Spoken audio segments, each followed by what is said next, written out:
The slap cracked across the ballroom like a gunshot. 800 people went silent at once. A violinist froze with her bow still touching the strings. A senator stopped halfway through a laugh. Crystal champagne flutes hovered inches from painted lips. And beneath the enormous gilded dome of the Ashford Charity Gala, Emma Callahan stood absolutely still while the sting spread across her left cheek. At her feet lay the evidence of her crime. 3 shattered champagne flutes, a silver serving tray, and a dark stain soaking slowly into a carpet that probably cost more than everything she owned. Vivienne Ashford stood in front of her with one jeweled hand still raised. "Look what you've done." Emma swallowed. "I'm sorry, Mrs. Ashford. Someone stepped backward and I don't care what happened." Vivienne's voice carried farther than it needed to. That was deliberate. Women like Vivienne Ashford did not simply become angry. They performed anger when there was an audience available. She looked Emma up and down, and the disgust on her face had very little to do with champagne. "Honestly, where does the catering company find people like you?" Emma felt the room changing around her. Not moving, watching. Vivienne gave a short, humorless laugh. "You can barely move between the tables without knocking something over. Look at the size of you. They actually let something like you carry food around civilized people? Something like you." Emma knew those words. Maybe not those exact words, but she knew the shape of them. She had heard versions of them in school hallways, clothing stores, job interviews, restaurants, and once from a man who had spent an entire dinner pretending to like her, before suggesting she would be prettier if she took care of herself. She knew what came next, too. Shrink, smile, apologize, make the uncomfortable moment easier for the person who created it. For most of Emma's 30 years, she had been very good at making herself smaller. Her body had never allowed her to disappear physically, so she had learned to disappear in every other way. Speak softly. Take the seat near the wall. Never complain when someone bumped into her and somehow expected her to apologize. Laugh first when a joke came too close to hurting. Be useful. Be agreeable. Be forgettable. 6 years without her father had made that habit worse. Daniel Callahan had been the one person who never let her disappear. And suddenly, standing beneath 800 silent eyes, Emma remembered him so clearly that for one impossible second, she could almost hear his voice. "When they want you small, Em, that's exactly when you stand up straight." Her fingers moved instinctively toward the pocket beneath her black catering apron. The folded piece of paper was there. It was always there. 9 numbers, written in Daniel Callahan's careful handwriting, divided strangely into 3 groups. 3 numbers, 2 numbers, 4 numbers. The last thing her father had ever given her. 6 years of carrying it. 6 years of trying to understand it. 6 years since the police had knocked on her apartment door at 3:17 inches the morning and told her Daniel Callahan had lost control of his car on a wet road. 6 years since something inside Emma had quietly refused to believe them. Vivienne stepped closer. "I asked you a question." Emma looked at her. Actually looked at her. The old instinct screamed at Emma to lower her eyes. She didn't. "It was an accident," Emma said. Her voice trembled, but the words came clearly. "And I apologized." Vivienne blinked. Emma could hear her own heartbeat. "I won't apologize twice." Someone near the front of the ballroom inhaled sharply. Vivienne's expression changed.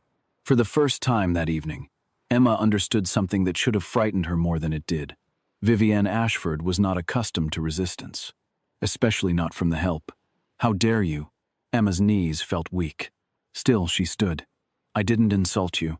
You embarrassed me in front of my guests. You spilled champagne. You insolent?" Vivienne lifted her hand again. Emma saw it coming. She knew she should step back. She didn't.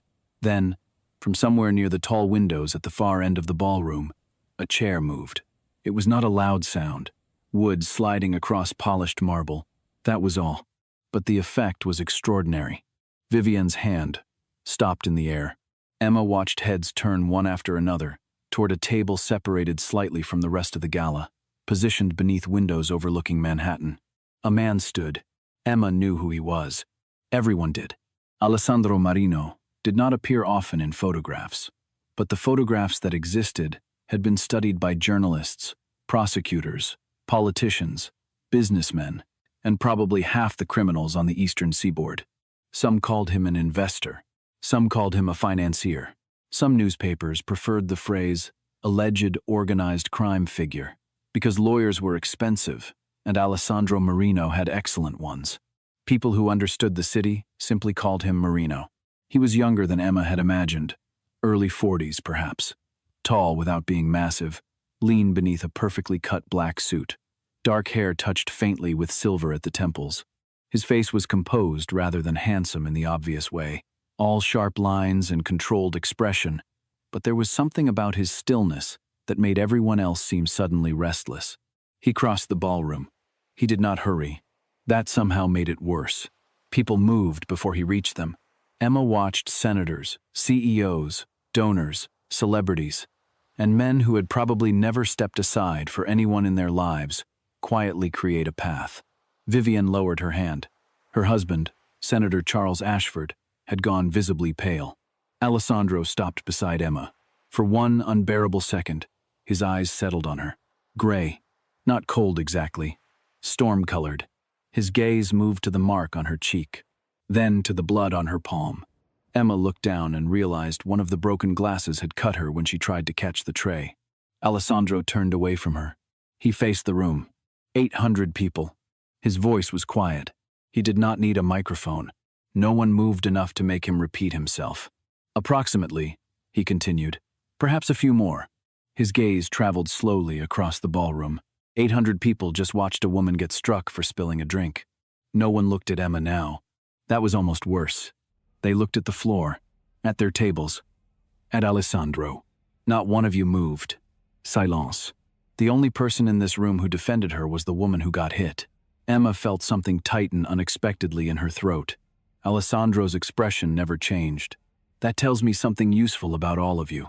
He let the words settle. I'll remember it. Vivienne seemed to find her voice. Mr. Marino, surely you don't understand what happened.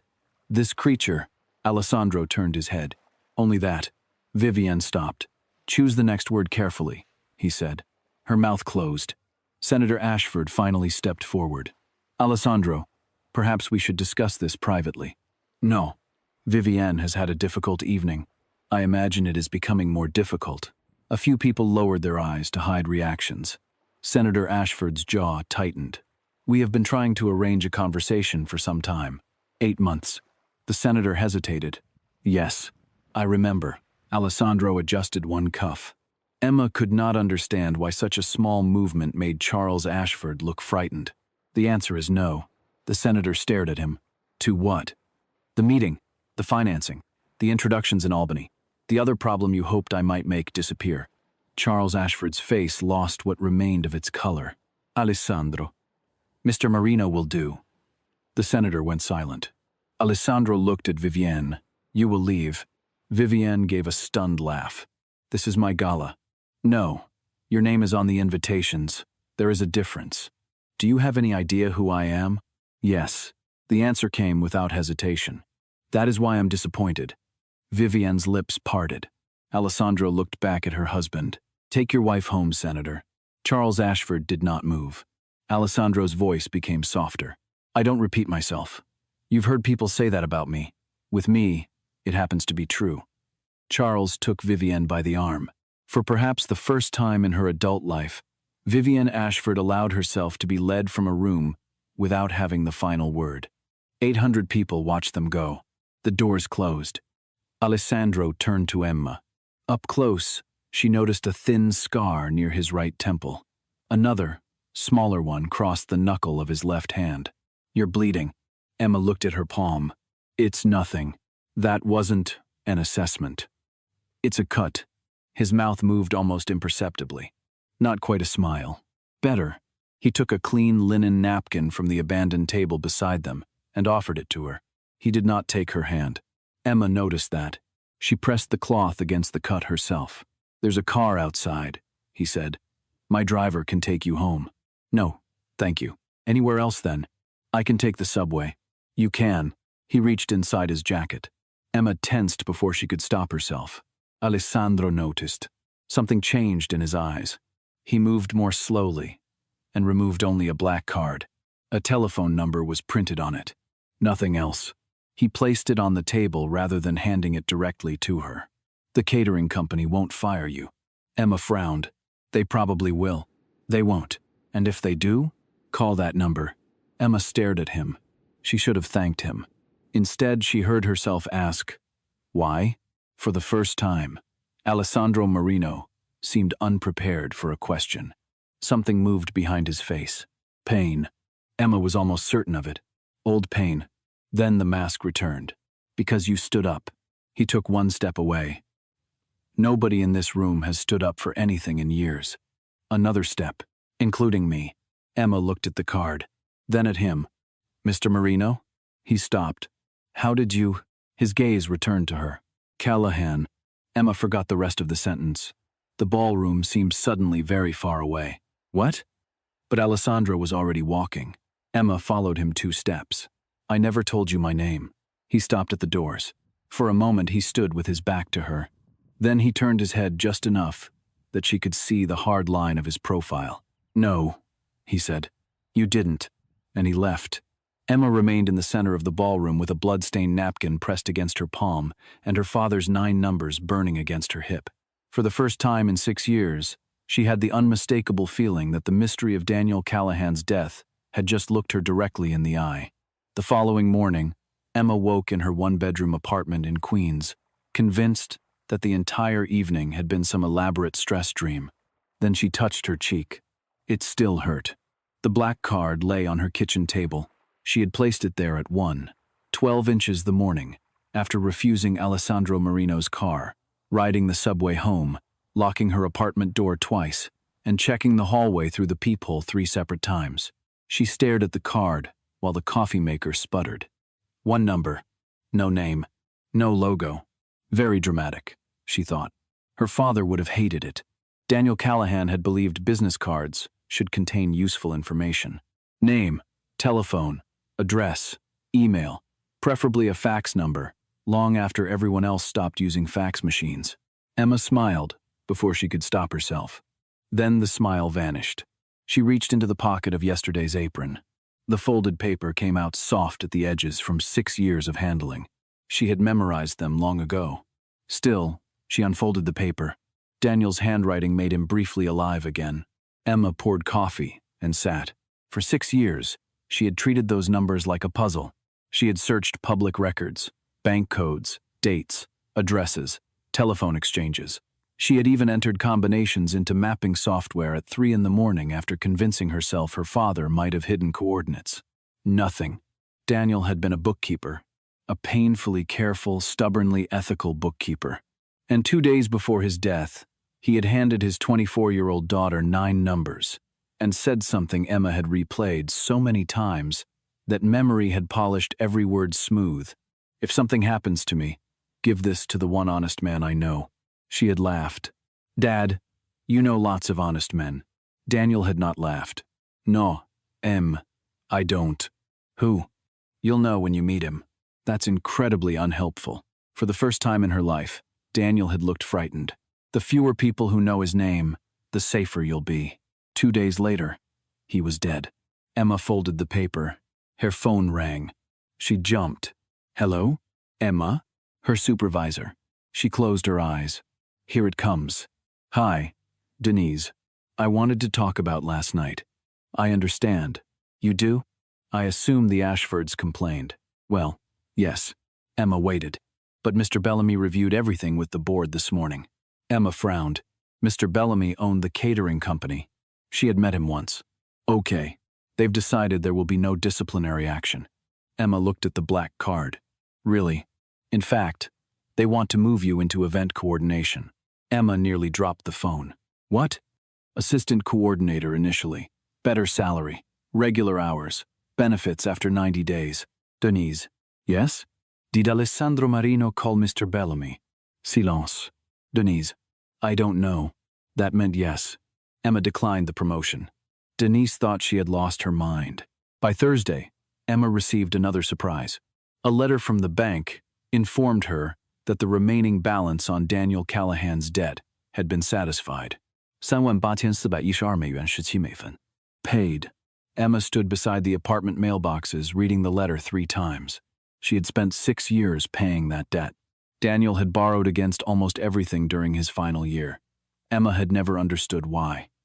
The police found no gambling, no second family, no addiction. The money had simply disappeared. She worked mornings in a hotel bakery and evenings for Bellamy Catering because of those debts. And now, someone had erased them with a transfer. Emma knew exactly who. She was furious. Then the flowers arrived. White peonies. Emma opened her apartment door Friday afternoon and found them sitting outside. No card. No name. Her breath stopped. She crouched beside them.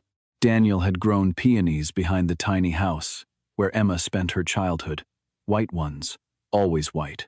He used to cut 3 every spring and put them in a chipped blue pitcher on the kitchen table. Emma had not told anyone that in years. She stood so quickly she nearly knocked the flowers over. The black card was still on the kitchen table. She dialed the number. 1 ring. Marino. No receptionist. No assistant. Him. Emma tightened her grip on the phone. You paid my father's debt. Silence. Good afternoon, Emma. Did you? Yes. Her anger sharpened. You had absolutely no right. I know. That answer stopped her for half a second. You know? Yes. Then why did you do it? Because the debt should never have existed. That isn't your decision. No.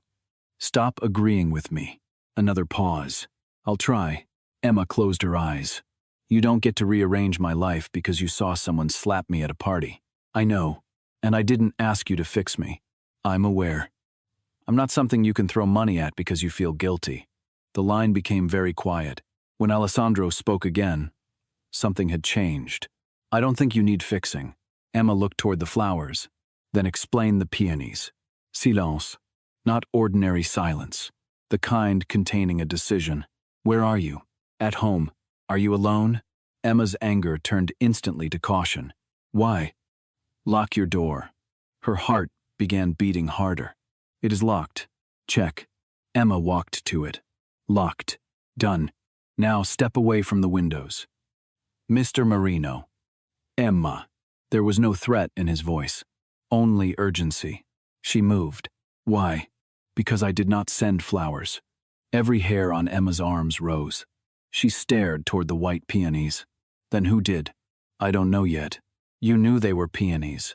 You told me. No, I didn't. Silence. Emma's stomach tightened. You knew before I said it. Alessandro breathed out slowly. Yes. How? Another silence. Then he said the name she had waited 6 years to hear someone else say. Daniel Callahan. Emma could not speak. Alessandro continued. Your father was a bookkeeper. How do you know that? I knew him. Emma gripped the edge of the counter. No. Yes. No, you didn't. I did. My father would never have had anything to do with someone like you. The words left her before she could soften them. Alessandro did not sound offended. No, he said quietly. He shouldn't have. Emma felt suddenly cold. What does that mean? Your father was the best man I ever knew. Her eyes burned. She hated him for saying it. She hated that the words sounded sincere. You don't get to talk about him. I understand. Stop saying you understand. I knew Daniel for almost 4 years. Emma sat because her legs had stopped feeling reliable. That's impossible. He never told you because I asked him not to. Why? To protect you. From what? Me, initially. Emma stared at nothing. And later? From the people watching him. The apartment seemed to shrink around her. What people? Emma, your father did not die because he lost control of his car. She stopped breathing.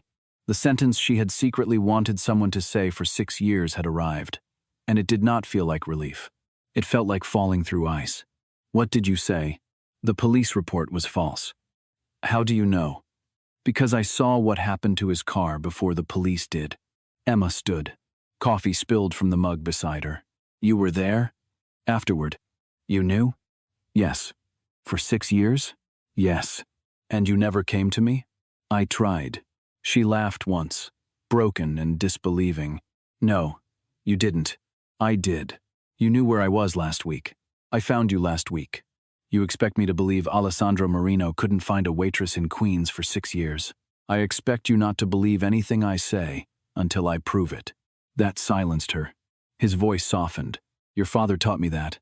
Emma looked down. Her fingers had moved unconsciously to her pocket. The paper was there. Alessandro said, You still have it. She froze. What? The thing Daniel gave you. Ice slid through her veins. How do you know about that? I didn't. Not until the gala. You saw it? I saw you touch your pocket whenever you were frightened. Daniel did the same thing with his ledger pencil. Emma pulled her hand away. He told me he left something with you if things went wrong. He never told me what. You're lying. Possibly. The answer startled her. Which is why you shouldn't give it to me. What? Not yet. She said nothing. Have dinner with me. Emma almost laughed. You just told me my father was murdered. Yes. You somehow know about something he gave me. Yes. And your next suggestion is dinner? Somewhere public. No. Good. Emma blinked. What? You should say no. You're making absolutely no sense. You're angry. You're frightened. You've just learned someone you have no reason to trust, knows things about your father the police never told you. If you immediately agreed to meet me somewhere alone, I'd question your judgment. Despite everything, Emma almost smiled. Almost. Then why ask? Because tomorrow you'll still want answers. He was right. She hated that most. Somewhere public, she said. Yes. With witnesses. Yes. And I choose whether I bring the paper. Absolutely. How do I know you won't take it? You don't. Emma waited. Alessandro continued. You're right not to trust me, Emma. Keep it up. It may be the smartest thing about you. The following evening, Alessandro's driver collected her outside a restaurant in Midtown. Emma stared at the black sedan. I thought the restaurant was here. It is, the driver said. Then why do I need the car? Mr. Marino changed the location. Emma stepped backward. No. The driver immediately raised both hands. Understood. That surprised her. He took out his phone. 30 seconds later, Emma's rang. Changing the location without asking me was not a good beginning, she said. Alessandro was silent for a moment. You're right. Original restaurant. There are reporters outside. That sounds like your problem. Another pause. Yes. 20 minutes later, Alessandro Marino walked through the front door of the restaurant Emma had selected, past 3 photographers and a gossip reporter who nearly dropped her phone. Emma was waiting at a table beside the window. You came. You specified witnesses. His eyes moved around the crowded restaurant. This qualifies. He sat opposite her. Emma studied him. Without a ballroom full of frightened millionaires around him, Alessandro looked almost ordinary. Almost. You knew my father. Yes. Prove it. Alessandro nodded. Your father drank coffee with 1 teaspoon of sugar but told everyone he took it black. Emma's expression did not change. That proves nothing. He hated neckties but owned 23 of them. Her throat tightened. He read the last page of every mystery novel first. Emma stared at him. He claimed it allowed him to appreciate construction rather than suspense. Emma's eyes burned. Alessandro looked down. He kept a photograph of you inside the cover of whichever ledger he was using. Not in his wallet. He said wallets got stolen. Emma could barely speak. What photograph? You were 17. Blue graduation gown. You hated the picture because the wind had blown your hair across your face. Emma looked away. Nobody knew that. Nobody. Except Daniel. You really knew him. Yes. How? Alessandro's hands rested motionless on the table. Your father did accounting work for companies connected to Marcus Kane. Emma frowned. Who is Marcus Kane? For the first time, Alessandro looked genuinely surprised. Then she watched him understand. Daniel kept you completely outside it. Outside what? My world. Emma's pulse quickened. Marcus Kane controls an organization older than either of us. Shipping, construction, unions, gambling, financial companies, political influence, some legal, much of it not. And my father worked for him? He thought he was auditing legitimate companies. At first? Yes. Emma reached slowly into her bag. Alessandro did not move. She placed the folded paper between them. His eyes dropped to it. Don't touch it. I won't. Emma unfolded it. Alessandro stared. Seconds passed. Then a minute. What? He looked up. He gave this to you? Yes. Something painful moved through Alessandro's expression. He trusted you more than anyone alive. He was my father. That isn't what I mean. Then, what do you mean? Alessandro leaned slightly forward. Daniel knew he was in danger. If these are what I think they are, carrying them made you dangerous too. He still chose you. That doesn't sound comforting. It isn't meant to. Emma looked at the numbers. What are they? I don't know yet. You brought me here because you could read them. No, I brought you here because together we might. Emma frowned. 3, 2, 4, Alessandro said. Your father grouped numbers according to routing hierarchy. Institution. Internal conduit. Account reference. Emma stared at the paper. A bank account? Not exactly. A path. To what? Money. What money? Alessandro met her eyes. Marcus Kane's. The noise of the restaurant seemed to recede. How much? If Daniel found what I think he found. Yes. Hundreds of millions. Emma laughed, nervously. That's ridiculous. I wish it were. Why would my father have this? Because 6 years ago he came to me and told me Marcus Kane had been moving dirty money through legitimate companies for decades. Daniel believed he could prove it. Why you? Alessandro became very still. That is a longer answer. I have time.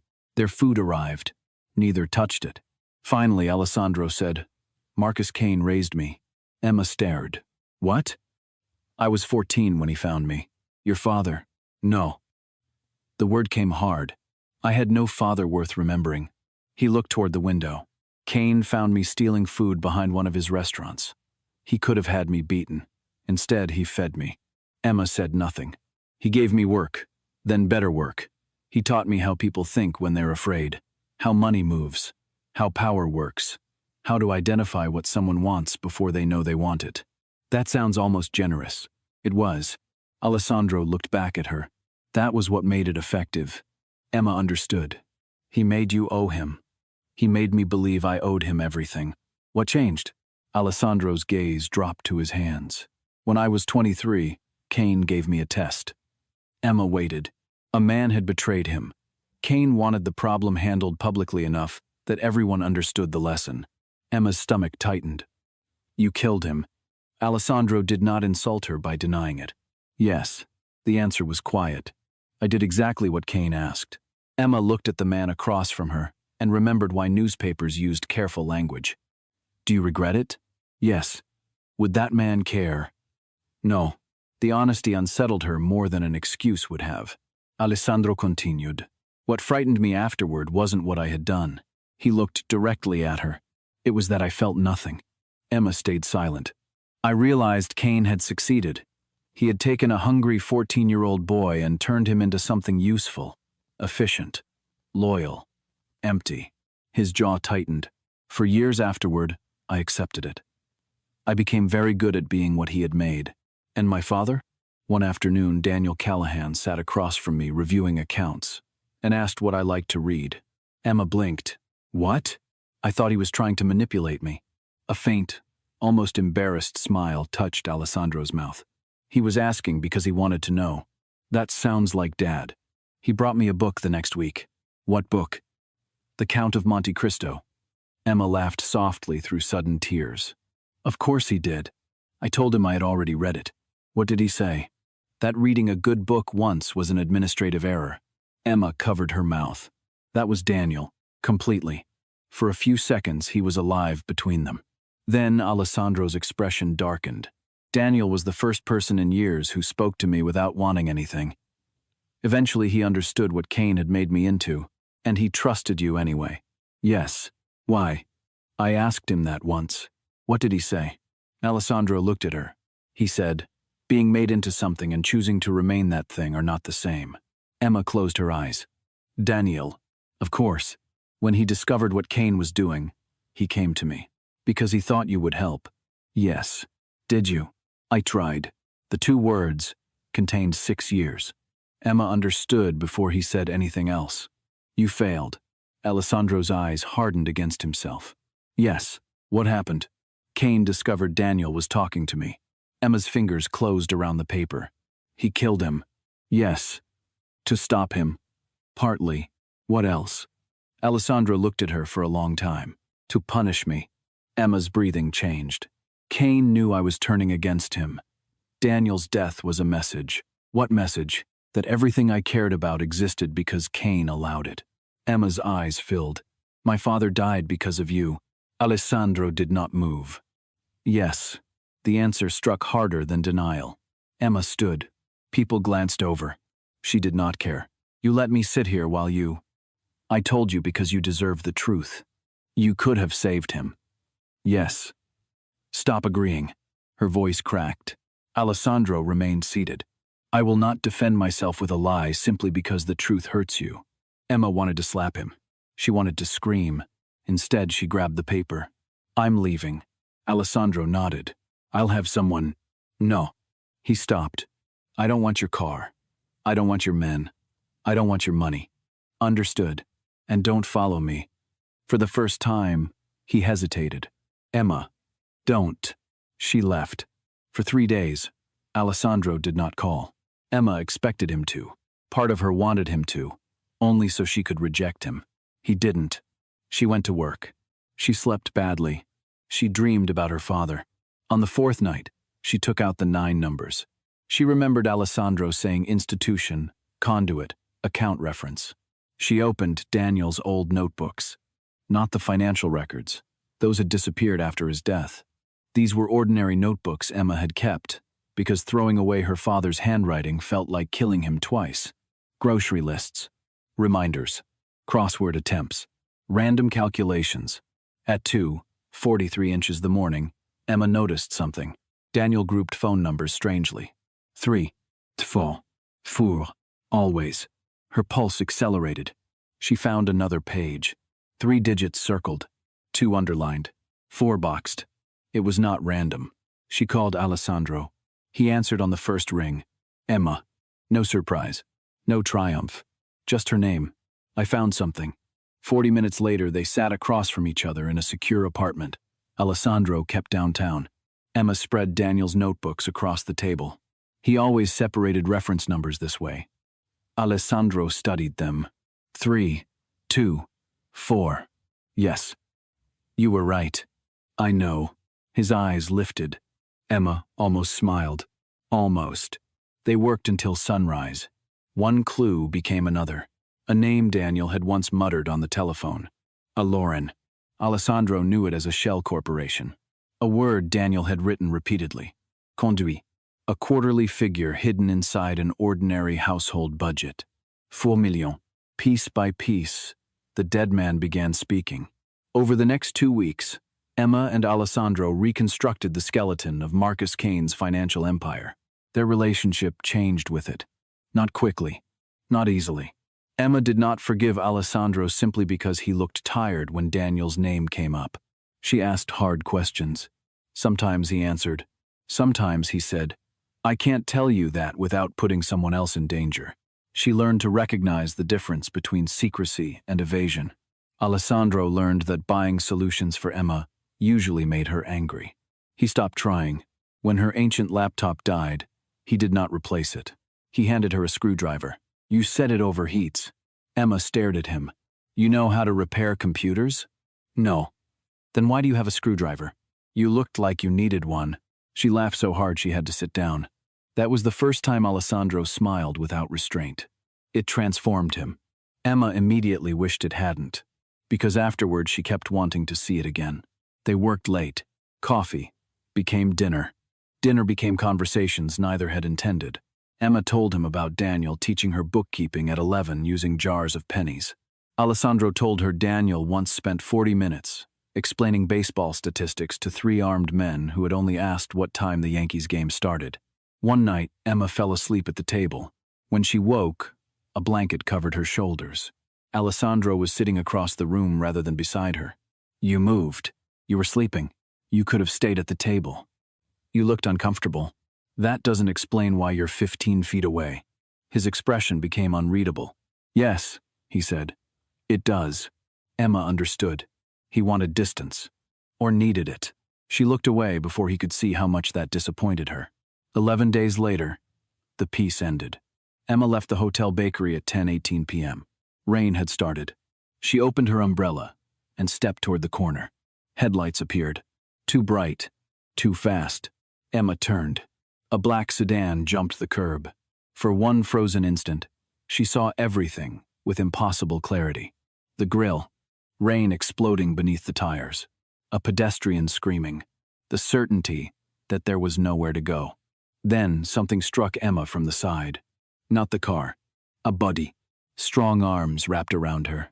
She flew sideways and hit brick. Someone covered her completely. Metal screamed. The sedan clipped a hydrant, spun, recovered, and vanished through the intersection. Emma could not breathe. "Don't move, Alessandro." His voice sounded nothing like the man she knew. "Emma, look at me." She opened her eyes. His face was inches from hers. "Where are you hurt?" Don't say fine." "Where?" "My shoulder." His hands checked carefully. "Head?" "No." "Neck?" "No." "Ribs?" "I don't think so." "Think." "No." He exhaled. Only then did Emma notice his hands. They were shaking. Barely. But Alessandro Marino's hands did not shake. "How are you here?" His expression changed. "I had men watching you." Emma stared. "You what?" "Since the gala, you had me followed?" "Protected. Without telling me?" "Yes." She pushed herself upright. "You had no right." "No. You promised. I promised I wouldn't control your choices. I did not promise I would leave you unprotected when Marcus Kane knew Daniel's daughter had resurfaced." Emma stared toward the road. That car was not an accident. Her anger disappeared. Alessandro stood and offered his hand. Emma took it. He pulled her upright. "That wasn't a warning," he said. "It was an attempt." "Why now?" "Because we're close." "To what?" "The Halloran structure." Rain ran down Alessandro's face. "Kane has realized what Daniel left." Emma instinctively touched her pocket. The 9 numbers were there. "And he knows you're alive to authenticate it." Emma looked toward the intersection. "What happens now?" "You leave the city." "No." "Emma." "No. This isn't negotiable." Her eyes narrowed. "You might want to reconsider that sentence." Even now, something almost like admiration flickered through his expression. He corrected himself. "I want you to leave the city." "Better. I have a secure property north of here." "To Hidemi?" "To keep you alive. I spent 6 years carrying this." She touched her pocket. "I'm not spending the 7th hiding from the man who killed my father." Alessandro looked at her. Rain fell between them. "I'll go," Emma said. "But not to hide." "Then why?" "To finish it." Something moved in his face. Pride. Sadness. Something deeper. "Daniel used to say you were iron underneath." Emma swallowed. "Then stop treating me like glass." The safe house stood on a cliff above a violent gray sea. Stone. Glass. Steel. Remote enough that Emma lost cellular service 20 minutes before they reached it. "This is a house?" Alessandro glanced at the enormous structure. "Technically, it looks like a Bond villain retired here." "I'll fire the architect." "Please don't actually fire anyone, because I make a joke. I'm learning." They worked for 3 days. On the second night, Emma found the flaw. Not in Daniel's numbers. In Alessandro's thinking. "You're approaching Kane wrong." Alessandro looked up. "How?" "You keep asking how to force him into the open." "Yes." "Why?" "Because men like Kane don't volunteer evidence." Emma paced beside the table.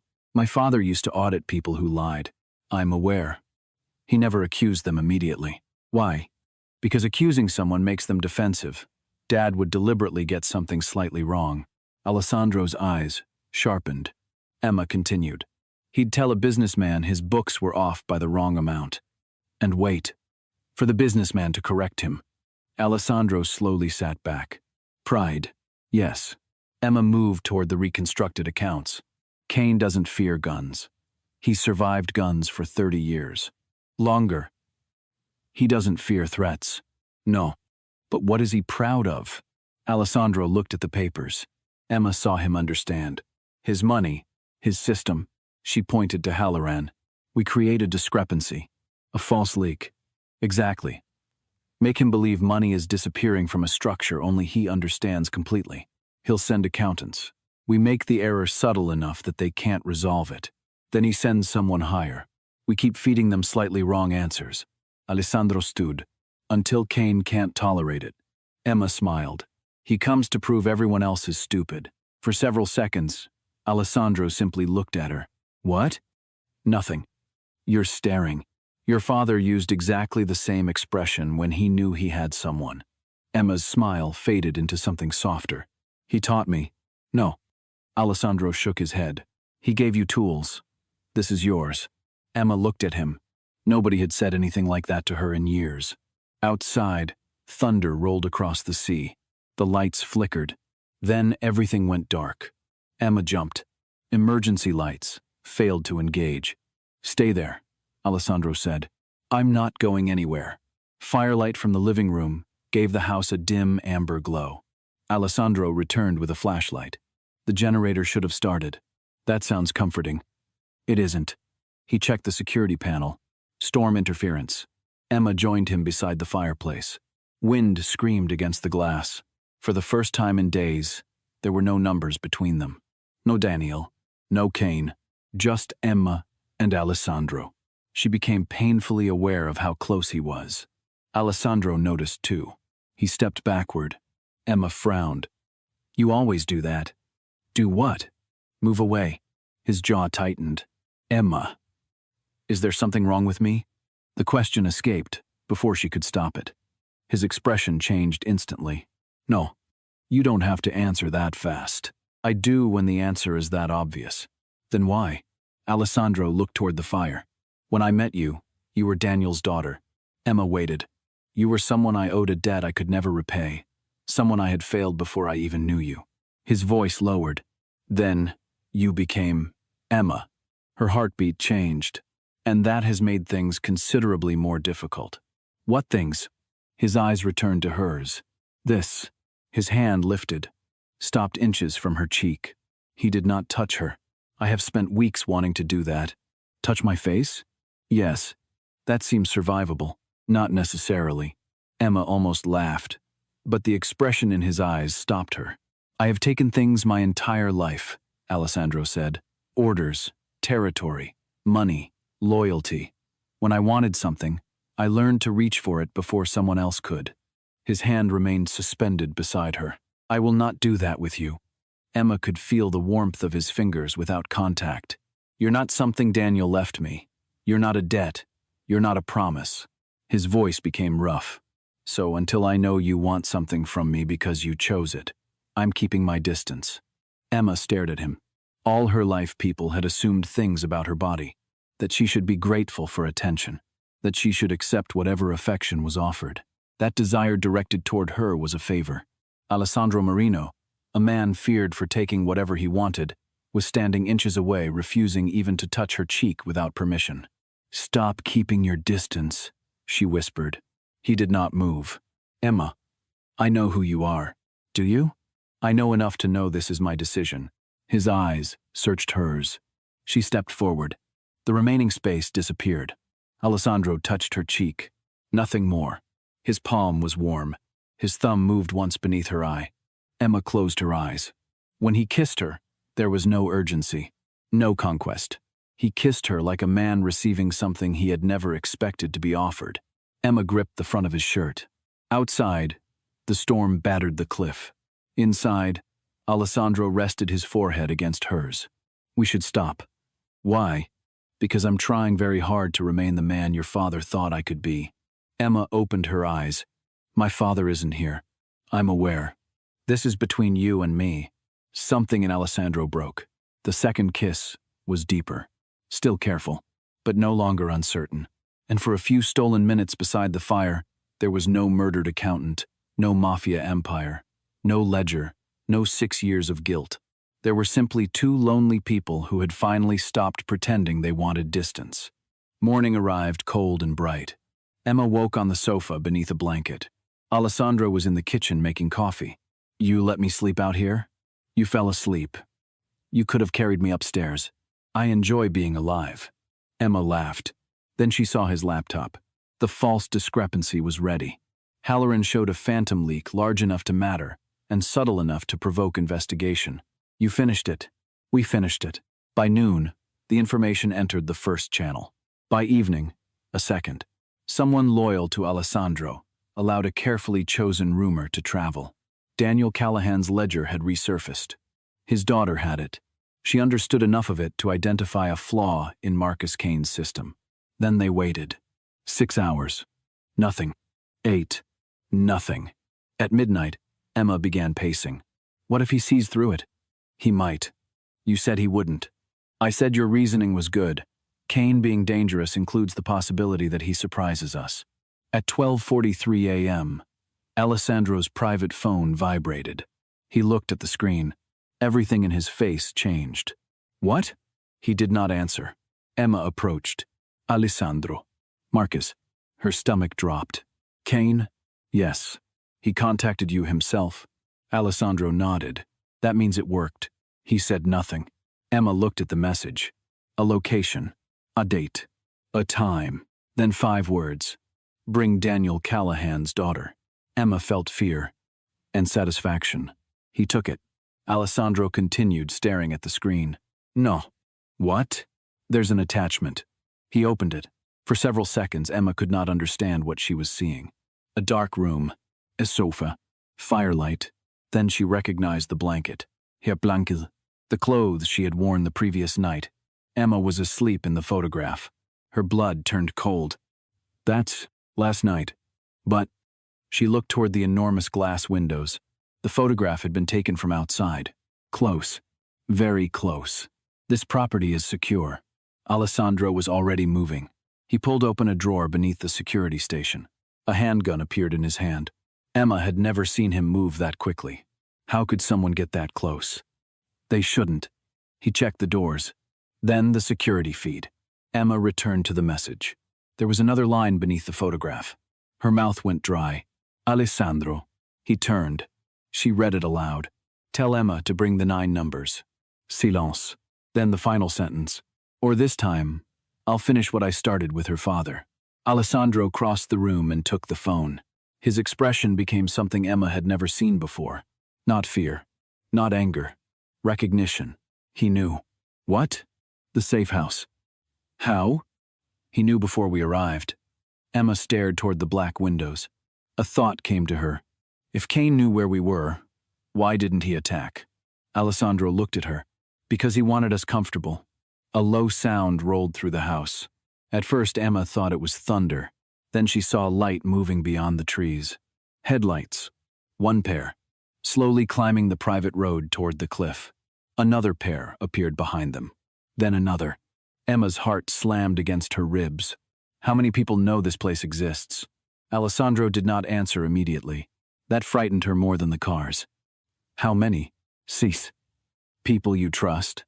Yes. The first vehicle passed the outer gate. The security alarm remained silent. Emma looked at Alessandro. His face hardened. They have the access code. The second vehicle followed. Then the third. Someone inside Alessandro Marino's organization had given Marcus Kane the safe house. Emma reached into her pocket. 9 numbers. Her father's last message. 6 years ago, Daniel Callahan had died because he discovered something Marcus Kane could not allow him to reveal. Now Kane was coming for his daughter. Alessandro moved beside Emma. Listen carefully. No. Emma. I know what you're going to say. There's an emergency route beneath the west side of the house. And you? I'll keep them here. No. This isn't the time. You said my father trusted me. He did. You said we finish this together. We will if you survive tonight. The headlights grew brighter. Emma could hear engines now. Alessandro caught her shoulders. For the first time since she had known him, there was no control left in his face. Only fear. For here, please. The words stunned her. Alessandro Marino did not beg. Go. Emma looked into his eyes. Then, at the road, the first black SUV stopped outside. Doors opened. 1, 2, 3. Men stepped into the rain. Emma's fingers closed around her father's paper, and suddenly she understood something. Something wrong. Something Alessandro, because he was thinking like a soldier, had missed. Wait. He looked at her. If Kane wanted us dead, why send the photograph? Alessandro froze. Emma's mind accelerated. Why tell us he knows where we are? Why give us time to see the cars? Emma. He doesn't want us dead. A heavy knock sounded at the front door. 3 slow strikes. Not gunfire. A message. Alessandro looked toward it. Emma whispered, "He wants us to run." Another knock. Then Alessandro's phone vibrated again. They both looked down. A new message appeared. "Only one of you needs to leave alive." Emma felt Alessandro's hand close around hers. Outside, more doors opened. Inside, somewhere beneath the floor, the emergency lights finally flickered red. And in that blood-colored glow, Emma Callahan realized the trap they had spent days building for Marcus Kane had already closed around them instead. The knock came again, slower this time. 3 deliberate blows against the front door, and Alessandro's grip tightened around Emma's hand as the red emergency lights pulsed across the safe house walls. Outside, rain dragged silver lines down the glass, headlights burned through the trees, and dark figures moved between the parked SUVs, with the patient confidence of men who already believed the house belonged to them. Emma forced herself to breathe. Everything in Alessandro's body was telling him to move her toward the emergency tunnel, to put himself between her and whatever waited outside, to solve the problem. The only way he had been taught to solve problems, when he was 14 and hungry, and Marcus Kane first taught him what power looked like. She could see it happening in him. His shoulders had changed. His face had emptied. The man beside the fireplace was disappearing, and the weapon Kane had spent decades sharpening was taking his place. Alessandro. He didn't look at her. "West corridor. 3rd door. There's a stairwell behind the panel." "No. Emma. Think." His eyes snapped toward hers. "I am thinking." "No. You're reacting." Another knock. The men outside had still not fired. Emma pointed toward the windows. "They have the gate code. They have the photograph. They had hours to come inside while we were sleeping. If this was an assassination, we'd already be dead. That doesn't make them harmless." "I didn't say harmless." She moved closer. "I said Kane wants something else." Alessandro's phone vibrated again. He looked down. Another message appeared beneath the last one. "Run." Emma stared at the single word. "There."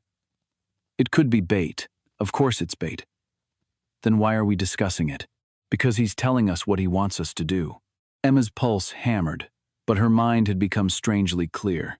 It felt like the nights at her kitchen table with her father's notebooks, when exhaustion stopped being exhaustion and became focus. He wants us frightened. He wants us moving. Why?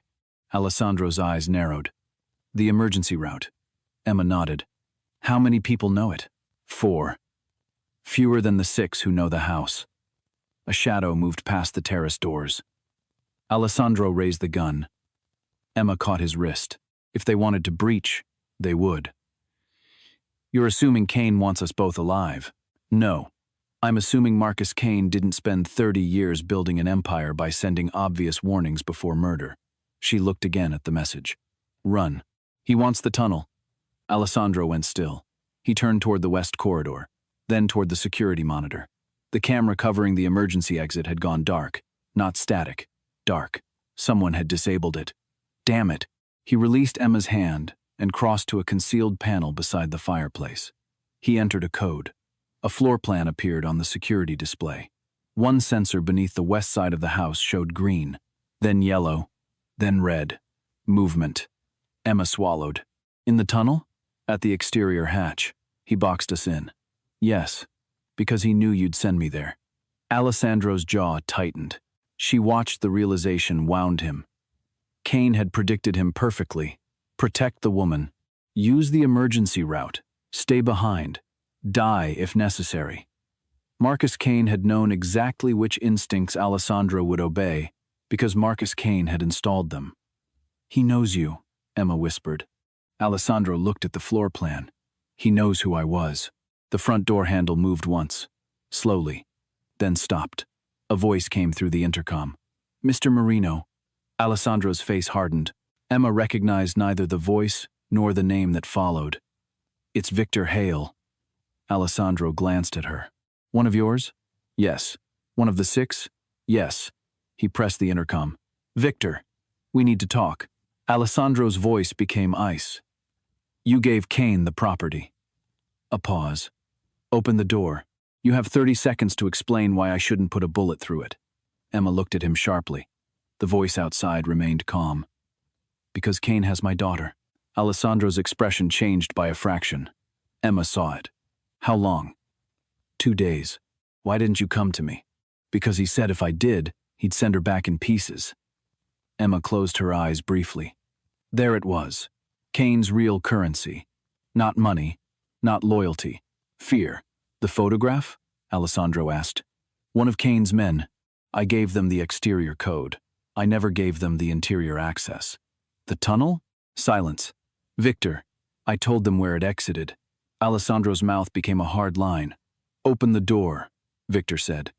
I came here because I'm done doing what he tells me.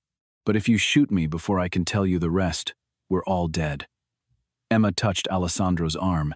He came to the front door. That proves nothing. If he wanted us in the tunnel, he could have stayed hidden and let us run. Alessandro looked at her. Then at the door.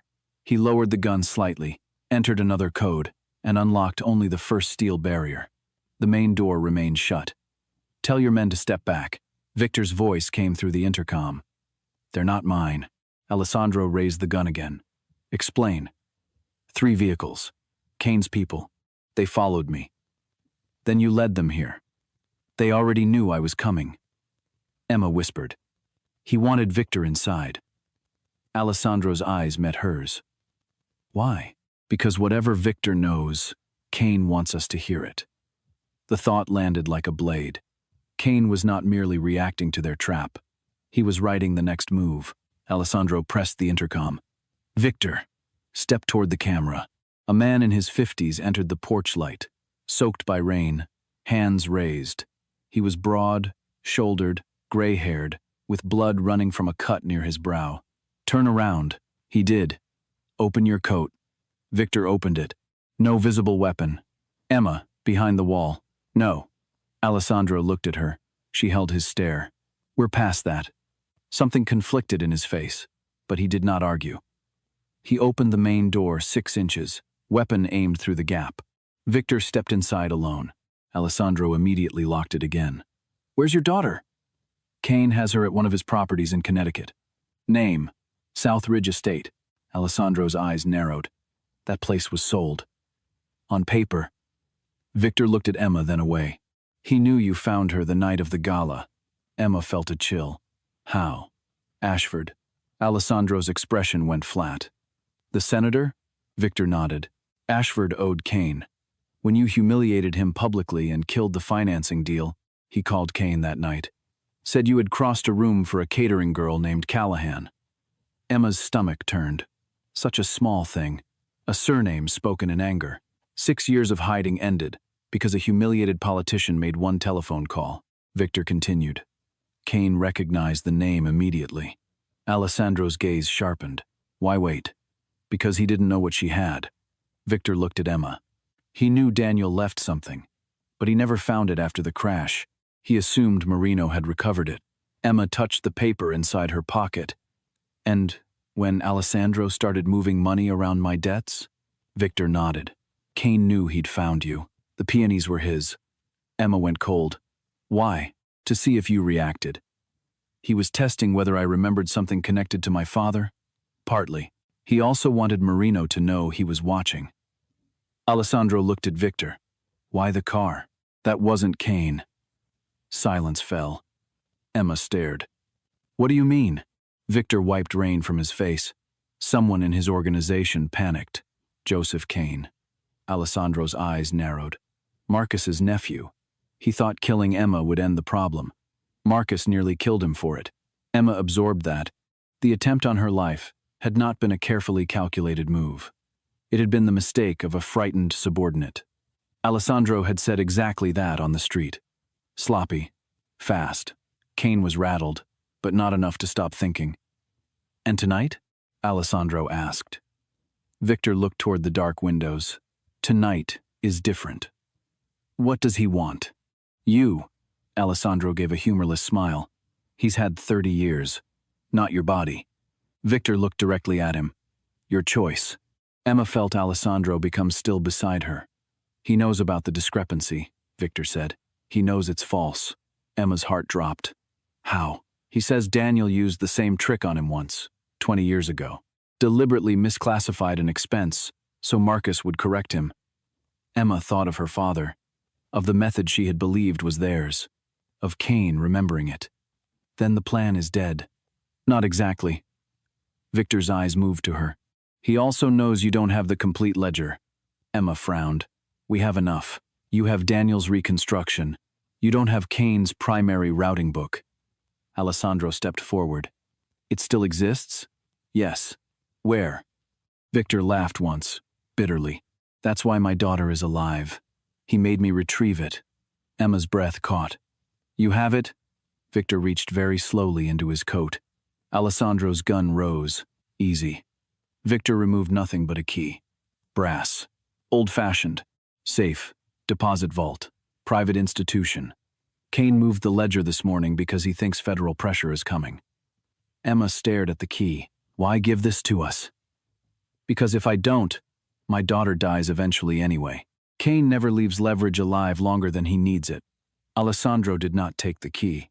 And why would Cain allow you to reach us with it? Maybe he didn't. Emma shook her head. He did. Both men looked at her. The cars outside followed him openly. The tunnel was compromised. The messages came exactly when Victor arrived. Cain wants us to know about the ledger. Alessandro's gaze darkened. Another trap. Yes. Emma looked at Victor. What does he want us to do with the key? Come to him. Victor swallowed.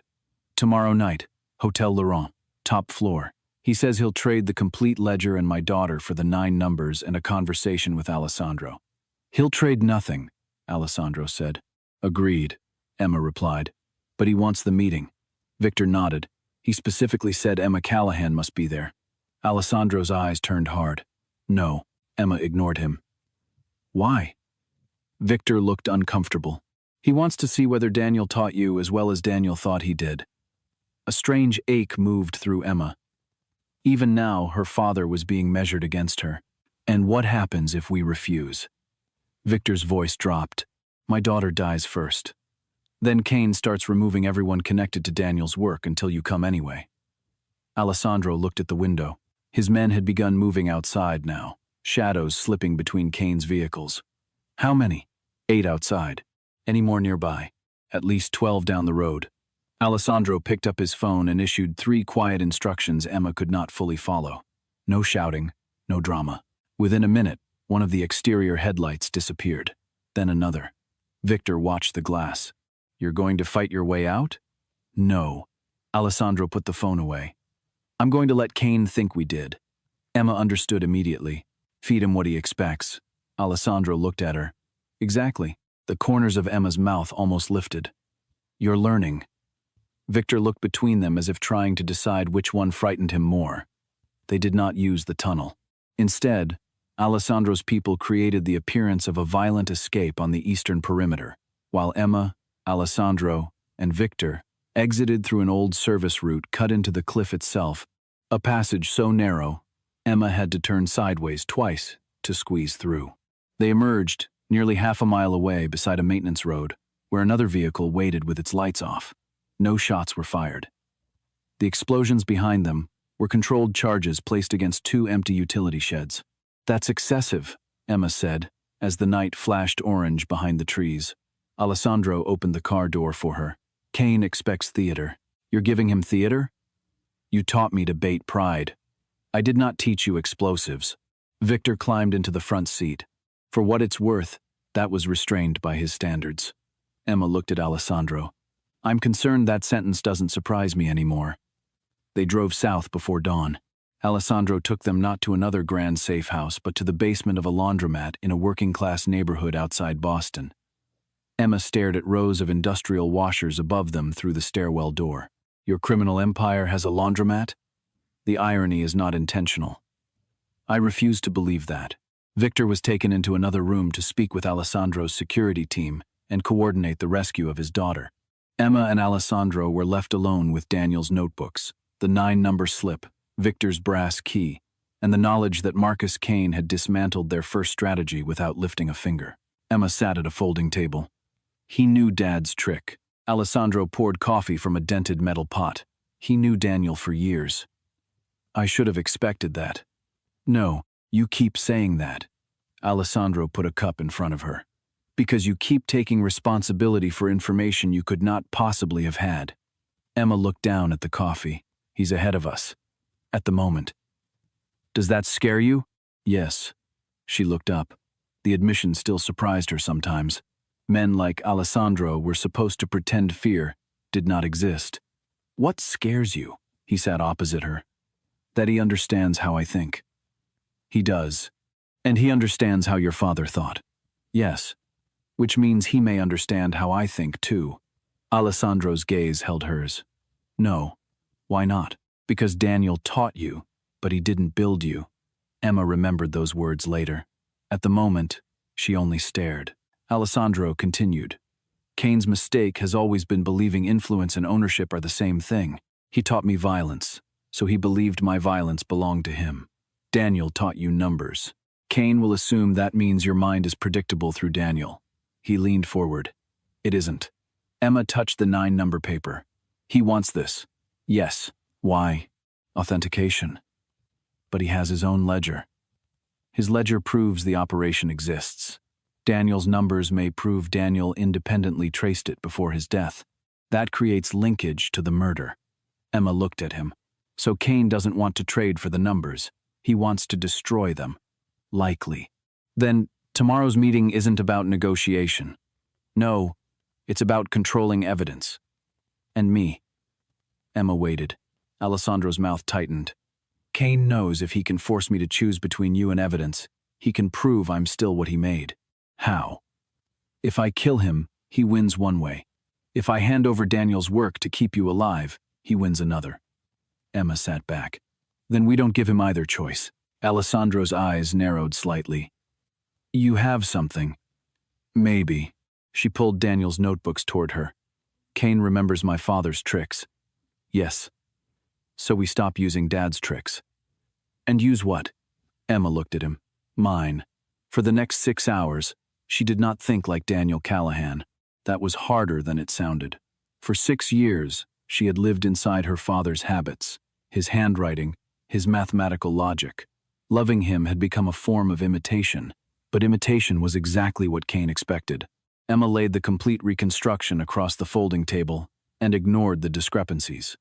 Instead, she focused on human behavior. Marcus Cain had moved the primary ledger that morning. Why? Not because the ledger itself was suddenly unsafe, because something had changed. He believed federal pressure was coming. That meant Cain was already reacting to the fake leak, even if he knew the leak itself was false. The trick had failed as a confession trap, but succeeded as pressure. Pressure caused movement. Movement created records. When people move money, Emma said, they create new evidence. Alessandro watched from across the table. Go on. The ledger is dangerous only because it maps 30 years. But if Cain moved accounts today, there will be fresh transactions. Current ones. She looked at Victor's key. He's protecting the historical record and exposing the present. Alessandro understood. Transfers. Emergency transfers. Probably consolidations. Maybe liquidations. Those can be traced, especially if they're rushed. Emma grabbed a legal pad. He thinks tomorrow's meeting is about Daniel's 9 numbers and his old ledger. We make him believe it is. Meanwhile, we trace what he did today. Alessandro called in 2 financial specialists. Emma worked with them through the afternoon. At first, they treated her politely, then cautiously. Then they stopped looking at Alessandro for confirmation and started asking Emma questions directly. By evening, they found the first transfer. $22 million moved out of a shell corporation Daniel had once marked as dormant. Then another, $7 million through a construction company. Another 12 through a maritime insurer. One by one, Cain's panic created a fresh map. Emma's exhaustion disappeared. He's consolidating. One of the analysts nodded. Into 3 offshore structures, not offshore. Emma tapped the timestamps. Look at settlement order. They appear offshore because the correspondent banks are foreign, but final control returns domestic. The analyst leaned closer. How did you see that? My father used to say money hates traveling farther than it has to. Alessandro stood behind her, silent. Emma felt his attention like warmth. 2 hours later, they identified the destination. A private trust controlled by a company nobody had previously connected to Kane. There, Emma whispered. That's his emergency vault. Alessandro looked at the amount. 186 million. And still moving. Enough to link him directly? The analyst hesitated. Not alone. Emma nodded. That's why we still need tomorrow. Alessandro's expression hardened. No. She turned in her chair. We've already discussed this. The parameters changed. Exactly. In our favor. Kane knows the discrepancy was false. But he doesn't know we followed the movement. Emma, he thinks tomorrow is about getting the 9 numbers from me and proving he can still control you. She stood. We let him think that. Alessandro moved closer. Absolutely not.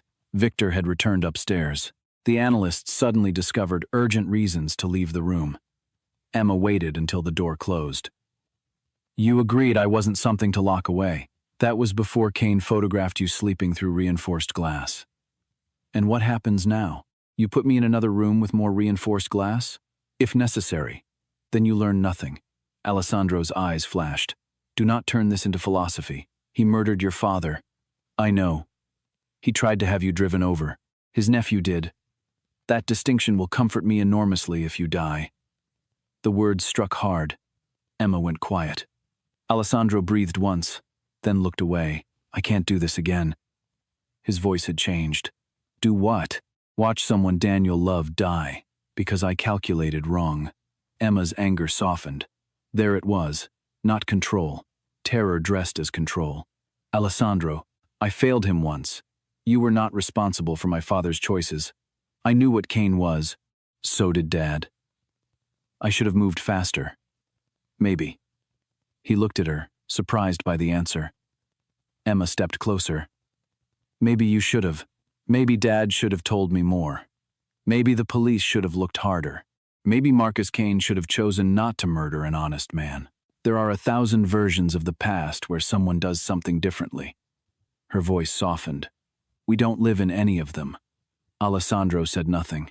You told me Kane's greatest mistake is believing influence means ownership. Emma touched his chest. Don't make the same mistake with love. Pain moved through his face. You think that's what I'm doing? If loving me means you get to choose danger for me, yes. He closed his eyes briefly. Emma continued. My father did not leave me those numbers so someone else could decide when I was allowed to use them. If I say yes and something happens, then it will hurt. That's not enough.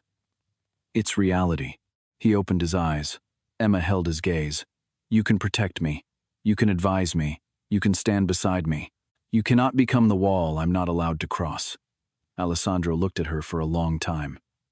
Daniel would hate this conversation. Emma almost smiled. Dad would pretend he hated it while secretly being proud of both of us. A faint breath escaped him. Almost a laugh. You're going to go whether I agree or not. Yes. That is an infuriating answer. You like me, against all available judgment. She smiled. Alessandro finally reached for her hand. Then if you go, we build the room around you. Every exit, every camera, every contingency.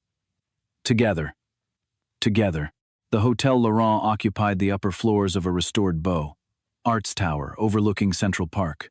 Marcus Kane owned it through 3 layers of holding companies, which meant technically no one could prove he owned it at all. The meeting was scheduled for 9 the following evening.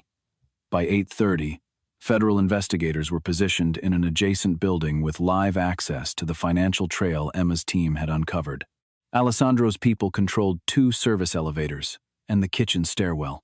Victor Hale's daughter had been located at South Ridge and extracted 19 minutes before Emma entered the hotel. Victor received the confirmation in the car. He cried without sound. Emma looked away to give him privacy. Thank you, he said afterward. Alessandro shook his head. Thank her. Victor looked at Emma. Then, thank you. We're not finished. No. Victor touched her shoulder once. But my daughter is. That mattered. It mattered more than Emma expected. Marcus Kane had used a daughter as leverage because he assumed fathers and daughters made people weak. Daniel Callahan had believed the opposite. At 8:56, Emma entered the private elevator beside Alessandro. She wore a dark green dress rather than the black clothes he had suggested. "Why green?" he asked. "My father hated black at important events. Said it made accountants look like undertakers." Alessandro looked at her. "He said that to me once." "See? Green." The elevator climbed. "Nervous?" "Yes." "Good." She glanced at him. "Good? Fear is information. Kane teach you that?" "No." His mouth moved slightly. "You did." The doors opened. Marcus Kane waited alone at the far end of a long private dining room. Emma had imagined him many times since learning his name. In her imagination he had been monstrous. Real evil should look obvious, she had thought. It would make the world easier. Marcus Kane looked like someone's wealthy grandfather. Silver hair, expensive charcoal suit, calm blue eyes, a slight stoop of age. He stood when Emma entered. Daniel's daughter. His voice was warm. Emma hated him instantly for making it warm. Marcus Kane. His eyes moved over her face. "You have his eyes." "So I've been told," and his habit of arriving exactly on time. "You murdered him." Alessandro's body went still beside her. Kane smiled faintly. "Straight to it. I thought you appreciated efficiency. I appreciate intelligence." He gestured toward the table. "Please." Emma sat. Alessandro remained standing behind her. Kane looked up at him. "Still doing that?" "Doing what?" "Standing behind people you care about as if your body can keep the world from reaching them." Alessandro's face did not change. Kane looked at Emma. He did that with Daniel too. Emma's throat tightened. "You asked for a meeting. I asked for the numbers. You asked for both." Kane sat opposite her. "Do you have them?"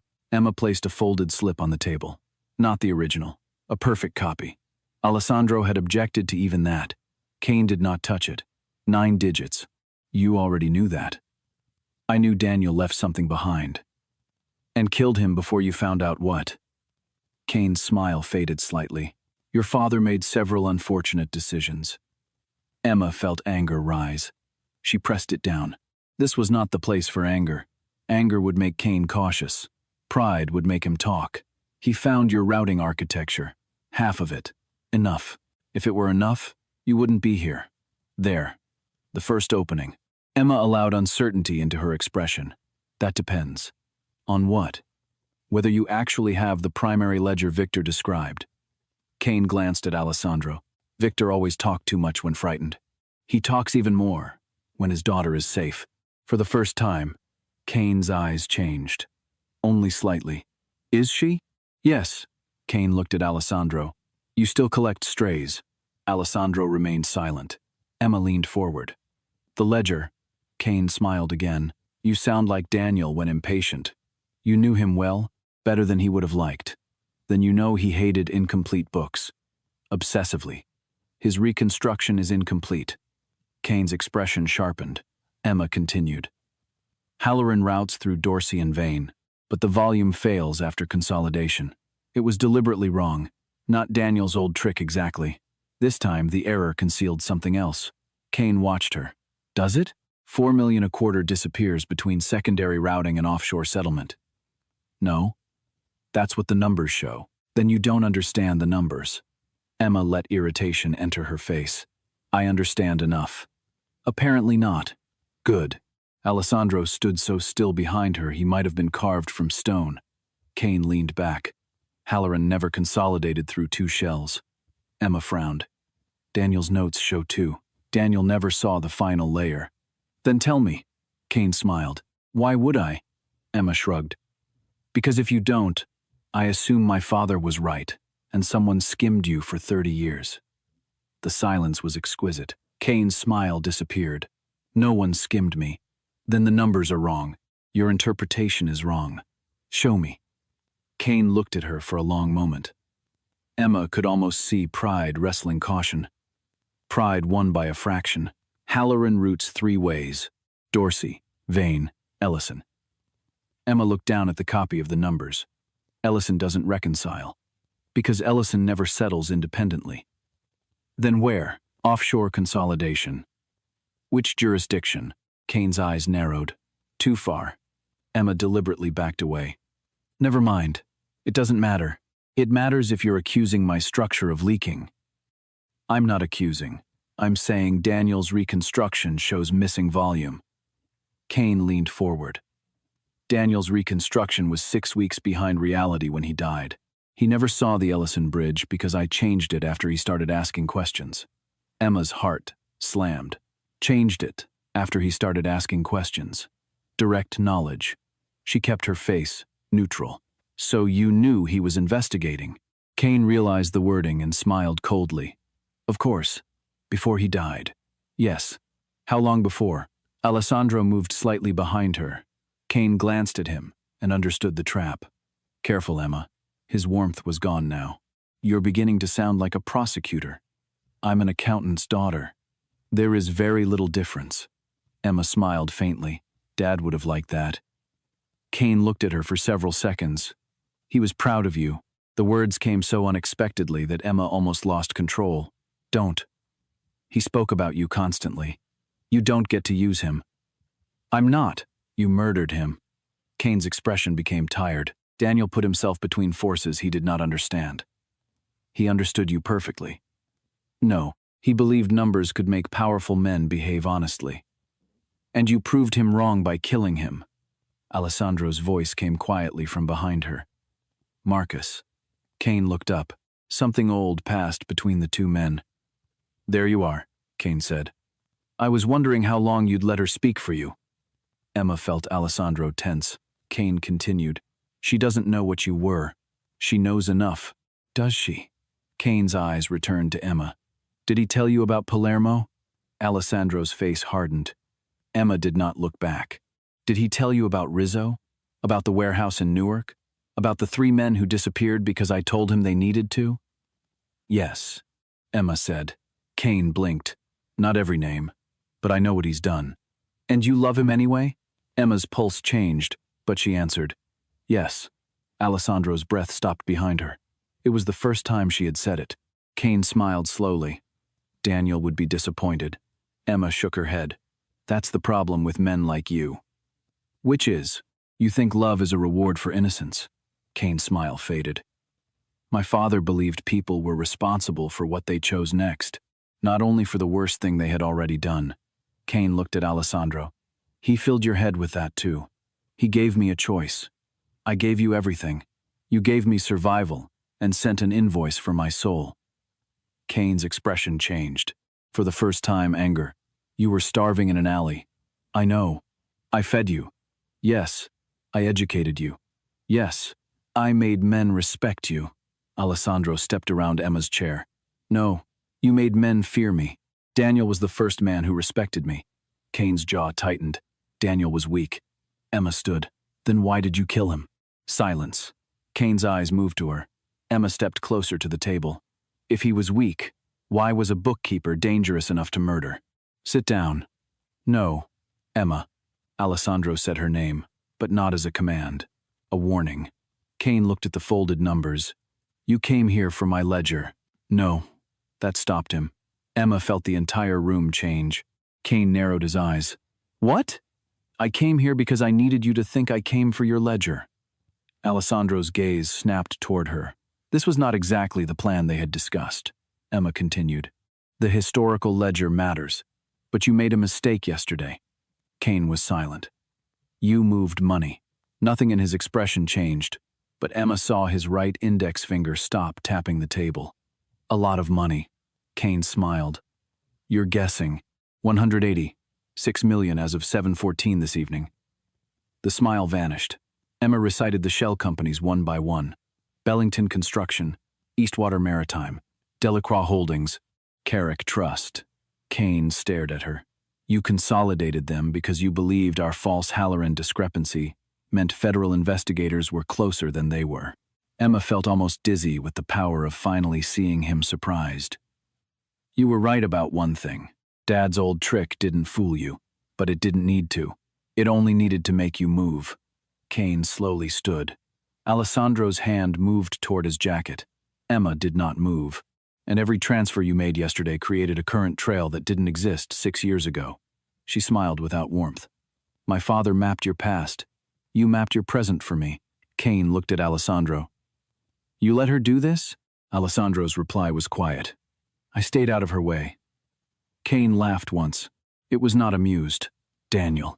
He looked at Emma again. That is exactly the kind of thing Daniel would have said. No. Emma shook her head. That part was mine. Something like respect appeared in Kane's eyes, unwanted and cold. Then he reached into his jacket. Alessandro's gun appeared instantly. Hands where I can see them. Kane stopped. Slowly, he removed not a weapon, but a small black device. He placed it on the table. Then perhaps you should know what you missed. Emma stared. Kane pressed a button. A recording began. Victor Hale's voice filled the room. He was speaking to someone about the safe house, the tunnel, the meeting. Emma's stomach dropped. Kane smiled. Victor has been mine for longer than his daughter has been alive. Alessandro's expression did not change. You staged the kidnapping. No. I took her. That part was real. Emma felt sick. Why let us rescue her? Because Victor needed to believe he had escaped me. Kane looked at Alessandro. Men betray convincingly, only when they think they have finally become brave. Emma tried to understand. The key. Real.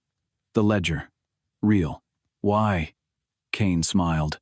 Because you are correct. I moved money. And now every agency watching those transfers believes the current structure terminates at Carrick Trust. Emma's blood chilled. It doesn't. No. Kane pressed another button. A banking record appeared on the device screen. Carrick is a decoy. Alessandro stepped closer. Where does it terminate? Kane smiled. That is what the ledger tells you. Emma looked at the brass key still in Alessandro's possession.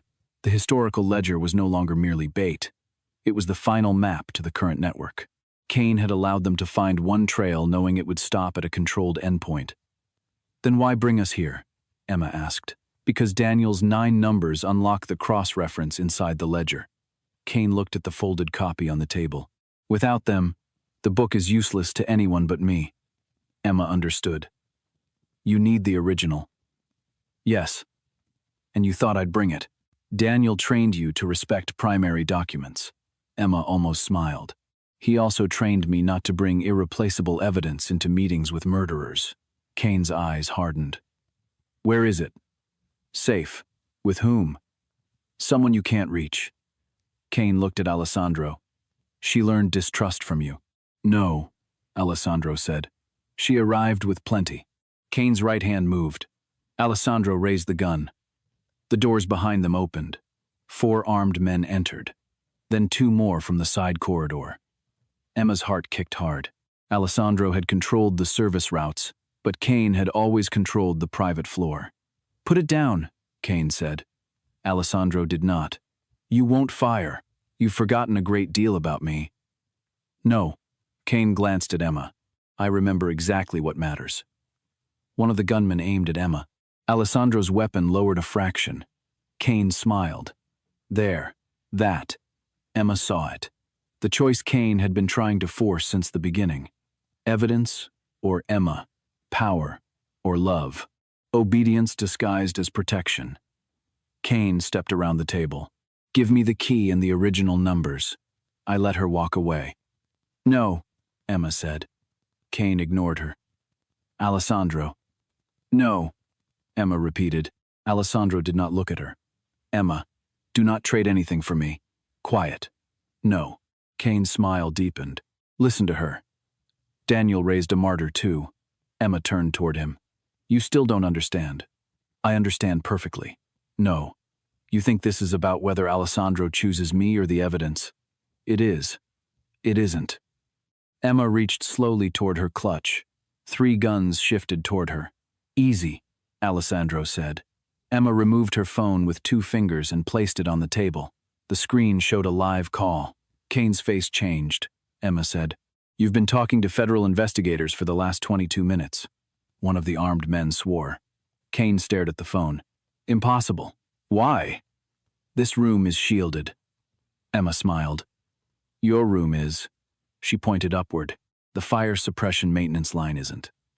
Alessandro looked at her, and despite the guns, despite the danger, the corner of his mouth moved. She had found the route during the building review and told only one federal technician. Not Alessandro. Not Victor. No one Kane could compromise. Kane's face finally lost all composure. You recorded this. You confirmed knowledge of Daniel's investigation before his death.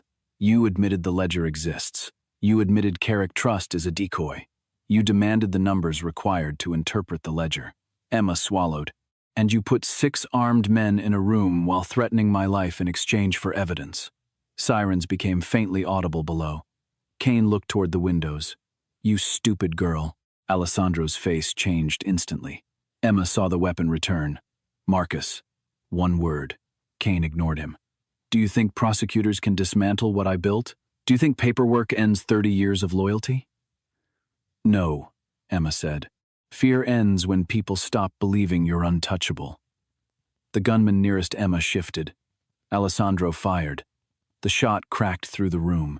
Emma flinched. The gunman's weapon spun from his hand as blood appeared across his fingers. Chaos erupted.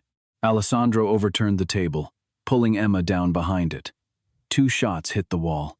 Another shattered glass. Kane's men hesitated when security alarms began screaming throughout the floor. Alessandro's people came through the service door seconds later. Stay down. Alessandro covered Emma with his body. I hate when you say that. Complain later. Gunfire lasted less than 20 seconds, then silence, broken by groans and approaching boots. Emma looked up. Kane was moving toward the private elevator. He's leaving. Alessandro rose. Emma grabbed his sleeve. Don't. He looked down. Let them take him. Kane reached the elevator. The doors opened. Federal agents stood inside. Marcus Kane stopped. For the first time in perhaps 30 years, he had nowhere to go. Agents entered the room. Weapons were lowered one by one. Kane was ordered onto his knees. He did not comply immediately. His gaze found Alessandro across the wreckage. You're going to let them put me in a cage? Alessandro walked toward him. Yes. Kane laughed softly. After everything I gave you? Especially after everything you gave me. You think this makes you better? Alessandro stopped a few feet away. No. Kane's smile returned faintly. Then kill me. Emma watched Alessandro's hand tighten around his gun. Go on. You've wanted it for 6 years. Kane leaned closer. Daniel is dead because you were weak. Prove you're not. Emma understood the final trap. Not legal. Personal. Kane needed Alessandro to kill him because death at Alessandro's hands would prove the boy from the alley had never escaped. Alessandro. He did not look at her. Kane whispered something Emma could not hear. Alessandro raised the gun. Agents shouted. Emma stood slowly. Choose. Alessandro froze. Emma did not tell him what to choose. That was the point. He made you obey, she said. Dad taught you that you could choose. Alessandro stared at Marcus Kane. Long seconds passed. Then he lowered the gun. Kane's face changed. Not fear. Something worse. Defeat. Alessandro stepped back. I choose to let you live long enough to watch everything you built, learn how little it needed you. Federal agents took Kane away. Emma did not feel triumphant watching him disappear into the elevator. She felt tired. Terribly, completely tired. Alessandro stood in the ruined room, looking at the blood on the carpet. Emma walked to him. Are you hurt? No. Are you lying? Not this time.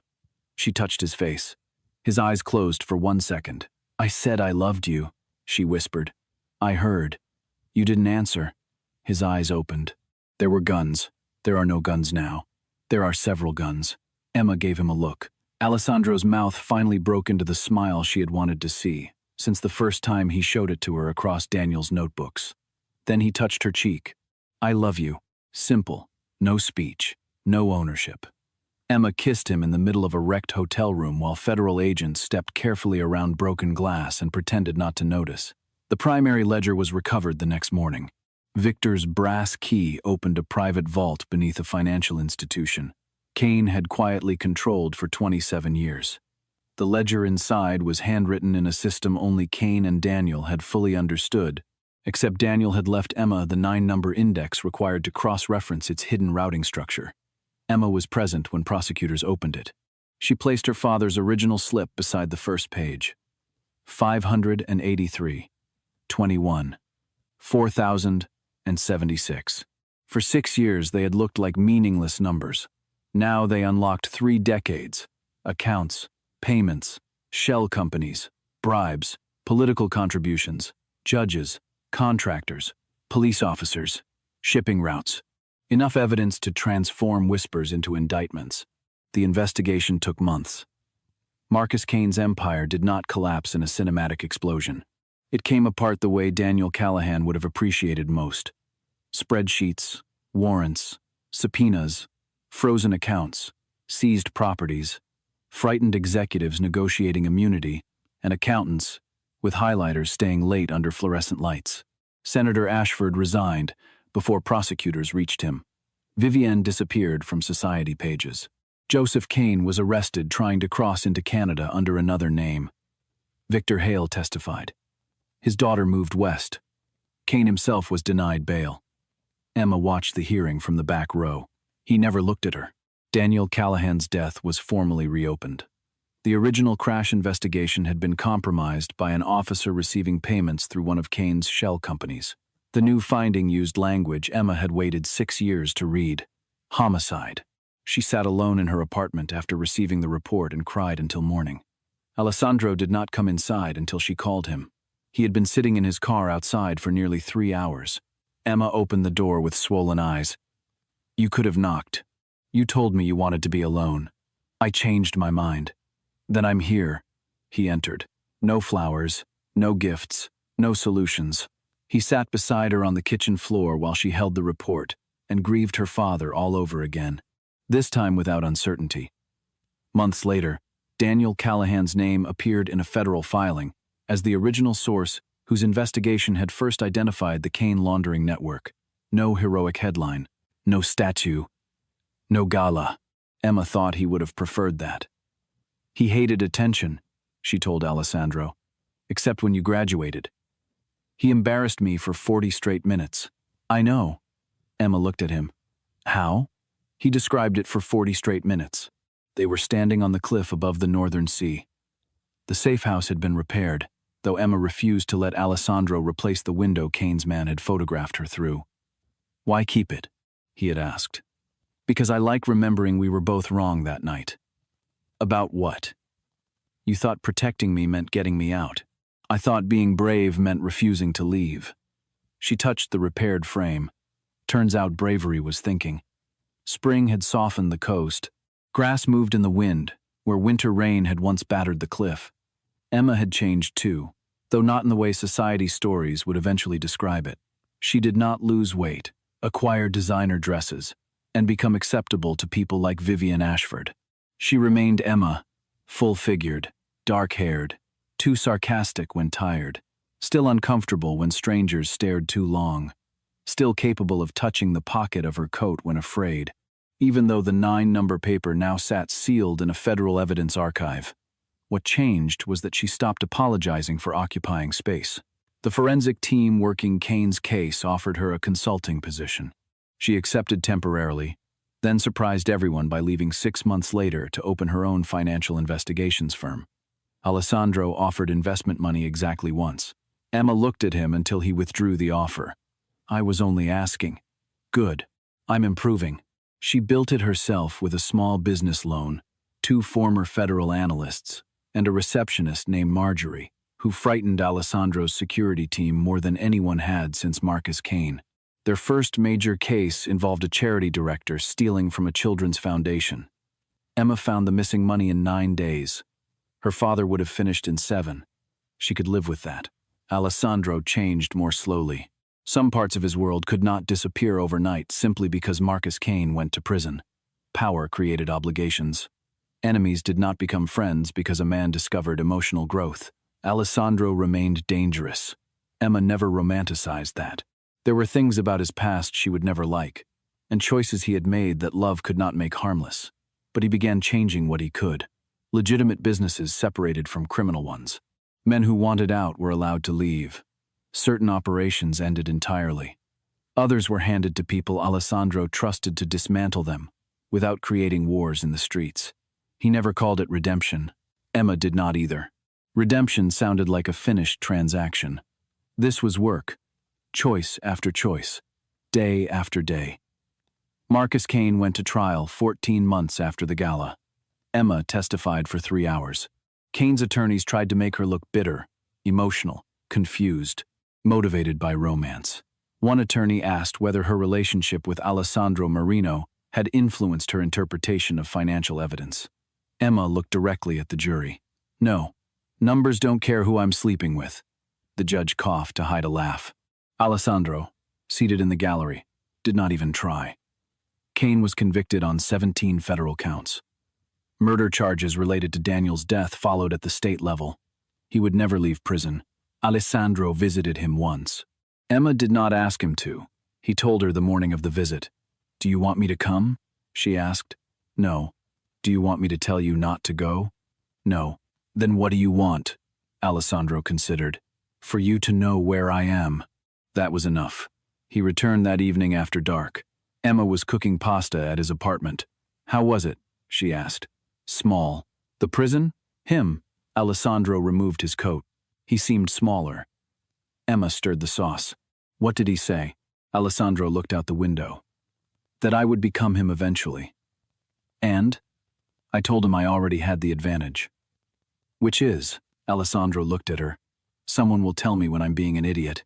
Emma nodded solemnly. "Excellent answer." "I practiced." She smiled. He crossed the kitchen and kissed her forehead. He asked if Daniel was worth it. Emma stopped stirring. "What did you say?" Alessandro's voice softened. "I said Daniel was the first person who ever made me understand that worth was the wrong question." Emma turned. "What does that mean?" Kane measured every relationship by value, what someone could provide, what loyalty purchased, what fear secured. Alessandro touched her hand. "Daniel never asked whether I was worth saving. He simply treated me like a person who still had choices." Emma's eyes burned. "That sounds like Dad." "Yes." A year after Marcus Kane's conviction, Emma returned to the Ashford Ballroom. The charity had changed ownership after the scandal, and the new organizers invited Emma because her firm had helped uncover fraud in one of their partner organizations. She almost declined. Alessandro said nothing either way. "You're not going to tell me I should confront the past?" she asked. "No." "Why?" "Because that sounds exhausting." She laughed. "Fair." She went, not to prove anything. That surprised her. For months she had imagined walking through those doors transformed, having everyone recognize the woman they once watched being slapped. In reality, most of the guests were different. Some had been there that night and pretended not to remember her.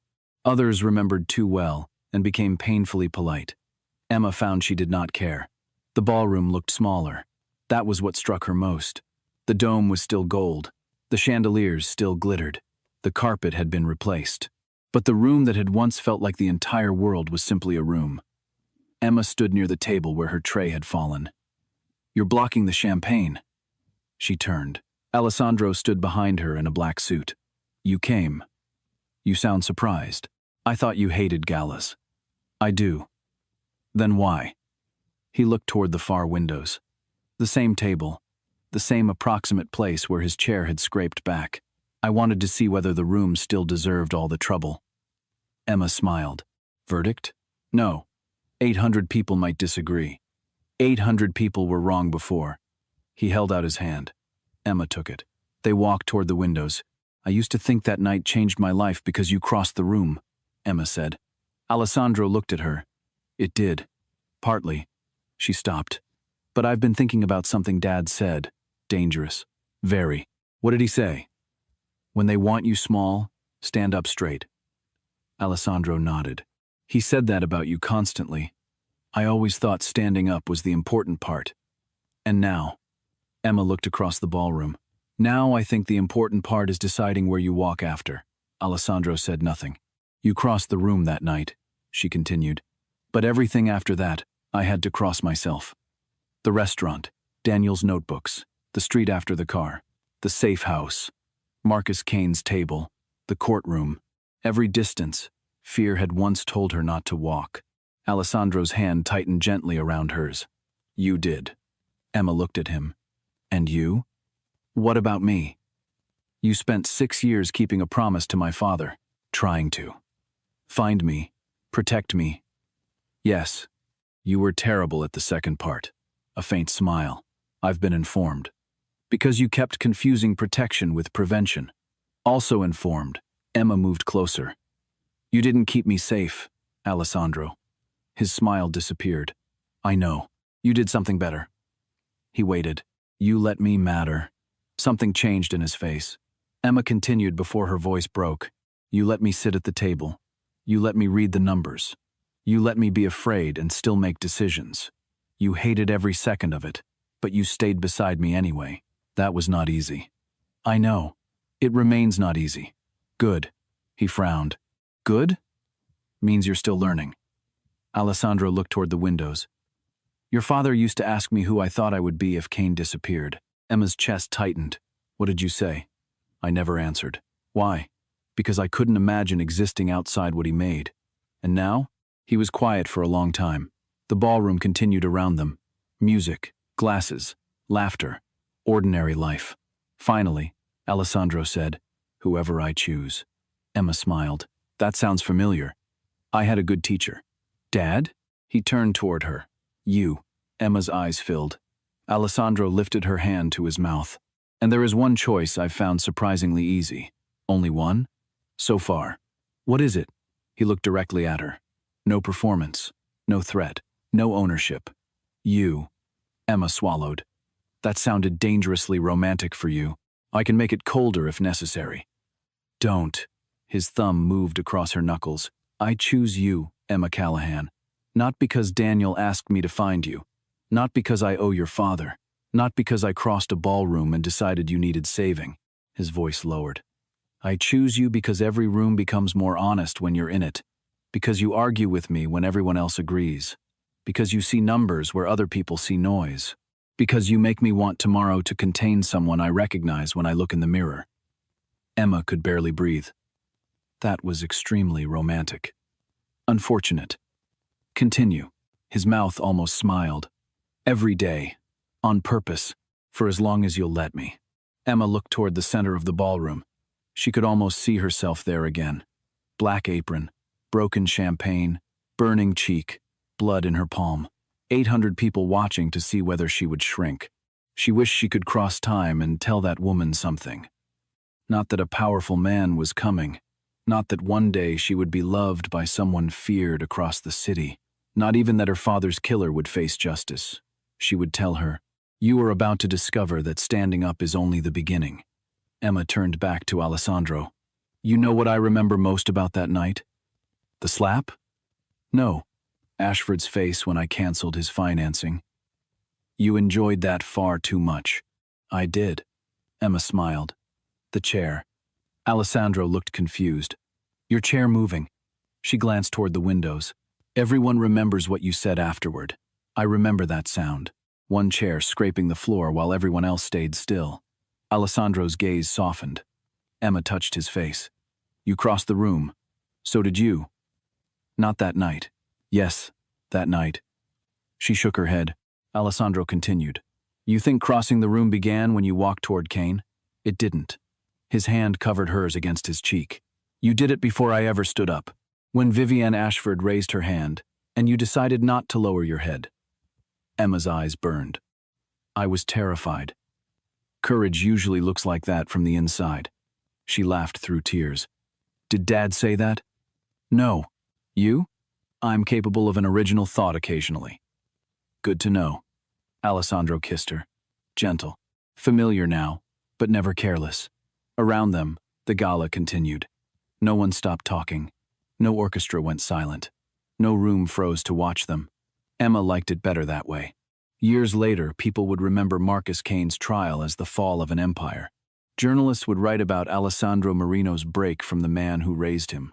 Financial investigators would study the Callahan ledger as an example of how hidden routing structures could expose organized crime. Emma's firm would become successful enough that young accountants applied simply because they wanted to learn how she saw what other people missed. But none of that was what Emma remembered when she thought about her father. She remembered white peonies in a chipped blue pitcher. A teaspoon of sugar in coffee, he insisted, was black. Mystery novels read backward. Penny jars on a kitchen table. The way Daniel Callahan had placed 9 meaningless numbers into his daughter's hand and trusted a future he would never live to see. For 6 years, Emma had believed he had left her a burden. In the end, she understood he had left her a vote of confidence. Not a command to hide, not instructions to wait for Alessandro Marino. A belief that when the truth finally reached her, she would know what to do with it. Daniel had trusted Alessandro to choose what kind of man he wanted to become. He had trusted Emma to finish the work. Marcus Kane had underestimated both of them because he had never understood the difference between control and faith. Kane believed people belonged to whoever frightened them most. Daniel believed people belonged to themselves. That was why one of them ended his life behind concrete walls while the other, though dead, kept changing lives long after his heart stopped. On the anniversary of Daniel's death, Emma and Alessandro returned to the cliff. There was no monument there. Emma did not want one. She carried 3 white peonies. One for the father she lost, one for the truth he protected, one for the life that came after. She placed them beside the edge where wild grass leaned toward the sea. Alessandro stood several feet behind her, giving her the distance he had finally learned did not mean leaving. "Dad," Emma whispered, feeling foolish and not caring. "We finished it." Wind moved across the cliff. She smiled through tears. "Actually, I finished it." Alessandro helped. Behind her, Alessandro said, "Your commitment to accuracy remains admirable." Emma laughed and turned. He joined her at the edge. "Do you think he knew?" she asked. "What?" "That we'd find each other." Alessandro looked toward the water. "Daniel believed many impossible things." "That isn't an answer." "Then yes." "Really?" "He once told me the world had a strange habit of putting the right people in the same room and depending on them not to be cowards." Emma stared at him. "He said that? Word for word. Why didn't you tell me before? You already had enough of Daniel controlling the plot." Emma laughed so suddenly that a gull startled from the rocks below. Alessandro smiled. She slipped her hand into his. Far behind them lay New York, the ballroom, the courtroom, the prison where Marcus Kane would grow old. Ahead was only sea, and whatever came next. Emma no longer needed to know exactly what that was. Once, uncertainty had terrified her, because the last unfinished thing her father left behind had consumed 6 years of her life. Now uncertainty felt different. It felt open. "Who do you choose today?" she asked. Alessandro looked down at her. "You. That was quick. I've had practice." "Tomorrow?" "Ask me tomorrow." Emma smiled. "Good answer." They stood together above the water, while evening light spread across the horizon. The most feared man in New York, and the woman the world had once dismissed as a clumsy, oversized waitress, looked very different from the people they had been the night. A champagne tray shattered across a ballroom floor, but the truth was simpler. They had not become different people. They had become more fully themselves. Alessandro was still capable of darkness, but darkness no longer made his decisions for him. Emma was still soft, still generous, still sometimes frightened, but softness had never been the opposite of iron. Her father had known that before anyone. Before Alessandro. Before Emma herself. Somewhere in a federal archive, 9 numbers remained sealed inside an evidence folder. 583, 21, 4076. To everyone else, they were a case reference now, part of the record that brought down Marcus Kane. To Emma, they would always mean something else. They were the final proof that Daniel Callahan had never expected his daughter to be rescued. He expected her to stand up, look at the truth, and carry it the rest of the way herself. The night Vivian Ashford slapped her, 800 people had watched Emma Callahan lift her chin. One man crossed the room, but that had only been the beginning. Because the person who ultimately crossed the greatest distance was Emma. She crossed 6 years of grief. She crossed fear. She crossed the space between being protected and being trusted. She crossed a room to face her father's murderer, and she did it without a gun in her hand, because Daniel had taught her the most dangerous weapon in the world was sometimes a number nobody else understood. And when it was finally over, when the last ledger had been closed and the last lie dragged into daylight, Alessandro Marino did not ask her to belong to him. He simply stood beside her and chose her. Every day. On purpose. And Emma, who once believed nobody would ever cross a room for someone like her, chose him too, not because he saved her, but because when she finally began walking toward the person she was meant to become, he was brave enough not to stand in her way.